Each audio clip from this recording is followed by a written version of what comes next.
ने कहा और इसी बात को इन्होंने कुछ दिन पहले दोहराया था जब मेरी पार्टी ने 20 जुलाई में फैसला किया था कि हम दिल्ली में जाके स्टेट हुड के लिए प्रोटेस्ट करेंगे। और तब जब वो अनाउंसमेंट हुआ था तब इनकी तरफ से मैंने एक इंटरव्यू में इनके एक जवाब के बारे में सुना, जब इन्होंने कहा कि जम्मू कश्मीर की लड़ाई सिर्फ स्टेट हुड की लड़ाई नहीं है। और मुझे वो जिसे अंग्रेजी में कहते हैं कि प्लेजेंट सरप्राइज मिला कि जो बात मेरी अपनी तंजीम कहनी चाहिए थी वो नहीं कह रही है, मगर principal opposition party political party भी जिनका स्टेक बहुत ज्यादा है वो बात वो कर रहे हैं। इन्होंने कहा कि ये सिर्फ स्टेट हुड की लड़ाई नहीं है, स्टेट हुड से ज्यादा की लड़ाई है, स्टेट हुड प्लस। मैं चाहूंगा कि कंक्लूजन में ये थोड़ा उस बारे में थोड़ा सा एक्सप्लेन करें कि जम्मू कश्मीर के लोग जब कांग्रेस की तरफ देखें या कांग्रेस की इस बात की तरफ देखें वो क्या उम्मीद लगाए। दूसरा, फेडरेशन और फेडरलिज्म से ज्यादा मैं चाहूंगा to be more precise, federation के हवाले से क्या कांग्रेस फेडरेशन को as a political goal for this nation अपनाना चाहेगी? क्या इस सारे पॉलिटिकल क्राइसिस का सोल्यूशन जो डाइवर्सिटीज खतरे में खुद को देखते हैं, जो मुख्तलिफ स्टेट्स खुद को खतरे में देखते हैं, और ये जो बीजेपी का ऑनस्लॉट है स्टेट्स के ऊपर, इसके जवाब में क्या कांग्रेस फेडरेशन को एक हल देखती है? और तीसरा, आखिर में जैसे कि दुल्हन साहब ने भी कहा था और मैं भी आखिर में ये पूछना चाहूंगा, जब उस बर्फबारी में राहुल गांधी जी श्रीनगर में खड़े थे और दिल खोल के जम्मू कश्मीर के लोगों के साथ, बिलखुसूस जवानों के साथ रास्ता दिलों का खोल रहे थे, उसके बाद उम्मीदें बढ़ी थी जम्मू कश्मीर के जवानों में बिलखुसूस और अवाम में बिलअमूम। हमें लगा कि वो जो रास्ता खोलने की कोशिश की और बहुत हद तक वो सेंटिमेंटल रास्ता खुला भी, वो अधूरा क्यों छोड़ा राहुल गांधी जी ने? जम्मू कश्मीर के हवाले से क्या राहुल गांधी जी रीच आउट करना चाहते हैं जम्मू कश्मीर के अवाम तक?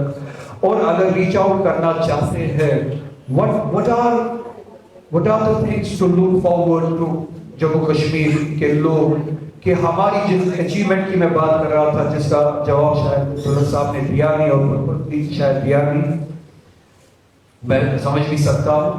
What is the achievement that Rahul Gandhi can deliver or intends to deliver to the people of Jammu and Kashmir, जिसके बुनियाद पे people of Jammu and Kashmir do look up to him and he thinks they should look up. In my opening remarks, and today in the morning when we were protesting outside the parliament along with your party, we were very clear about this. And I think I led this articulation that Kashmir, Jammu and Kashmir deserves statehood plus. And when I say statehood plus, I mean constitutional guarantees over land and jobs. That's a very clear stand that we have taken, and not for the first time. Najeeb Chand साहब ने कुछ history में गए. Nobody here would like to dismiss or undermine what happened in Delhi. I don't think that's the purpose. But history also teaches us what not to do. इसका response natural होना जरूरी है। एक आर्टिफिशियली इम्पोज साइलेंस का natural response, ये बहुत बड़ी जिम्मेदारी कश्मीर के नौजवान पर है, जम्मू कश्मीर के नौजवान पर। लेकिन किसी और हमारे साथी ने कहा कि मणिपुर, नजीब जंग साहब ने कहा, मणिपुर 2 साल में पूरे देश को हिला गया, कश्मीर 70 साल में नहीं हिला। माफ कीजिएगा, ये जो रिजीम है आज का, ये जो विचारधारा, ये जो आइडियोलॉजी है नागपुर, जिससे हम सब लड़ रहे हैं अपने अपने तरीके से लड़, इनका फॉर्मुलेशन बड़ा क्लियर है। मुसलमानों को डिमोनाइज करना, ये लफ्ज बड़ा ध्यान से सुनिएगा, डिमोनाइज करना, हिस्ट्री को मिस इंटरप्रेट करके वेपनाइज करना, डिमोनाइज, वेपनाइज, और उसके बाद सब कुछ नॉर्मलाइज कर। तो they demonize first, they weaponize then, and then they normalize violence of all kinds against the minorities. Kashmir unfortunately is at the receiving end. Kashmir इनके लिए एक लैबोरेटरी है, कश्मीर इनके लिए एक शोकेस है। देखो हमने उनको सीधा कर दिया, पूरे देश को दिखाने से। तो that path ahead is not as simple or as easy as we would like to believe. सबसे बड़ी जिम्मेदारी इन नौजवान कंधों पर है कि इस आर्टिफिशियल साइलेंस का नेचुरल रिस्पांस अब आप कैसा देते हैं।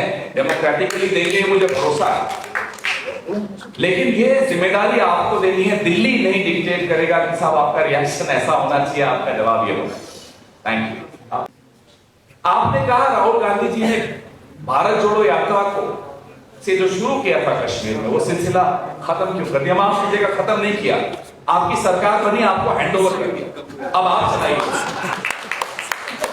ये कमाल है साहब। राहुल गांधी शुरू भी करे, राहुल गांधी खत्म भी करे, तो रूहुल्ला साहब क्या करेंगे? उमर अब्दुल्ला साहब क्या करेंगे? एनसी क्या करेगी? तो ये आप सारी जिम्मेदारी हमारे नाजुक कंधों पर मत डालिए। अब आपने फेडरलिज्म की बात, जिस रिजीम की से हम लड़ रहे हैं, जिस रिजीम के बारे में हम यहां बात कर रहे हैं, उसको ये शब्द बहुत गंदा लगता है। जब राहुल गांधी कहते हैं कि this is a union of states, तो कहते हैं राहुल गांधी एंटी नेशनल है। This is a union of states, how can you deny this? There is a contract between the union and the states wherein we have to ensure that your language, your culture, your religious identity, everything is protected.